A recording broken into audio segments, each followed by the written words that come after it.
helping out your neighbor and knowing each other. And speaking about our culture, Mike Huckabee, who's a dear friend of ours and appears on this show quite often, and of course has his own program, The Network.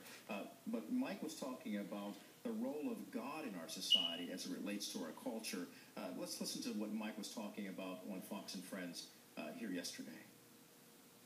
Yesterday I was on Neil Cavuto. He asked me, where was God? I said, we've systematically removed him from our culture, from our schools. Well, I've been barraged by people who have said that I said, well, if we just had prayer in schools, this wouldn't happen. That's not my point.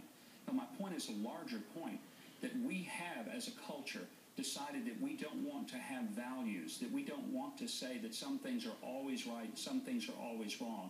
When we divorce ourselves from a basic sense of what we would call, I would say, collective morality, where we agree on certain principles to be true always, then we create a culture, not that it specifically creates this crime, it doesn't, but it creates an atmosphere in which evil and violence are removed from our sense of responsibility. Can I just add real quickly to that, and at the expense of being barraged as well, I understand what Mike is talking about here. We're both kind of from the same cloth, if you will. But Mike is saying there was a time we had prayer in schools, and at that time there was the only problem in school was chewing gum, and too much talking in the classroom. Today, we've got armed guards protecting our students, and we have guns in the school. That's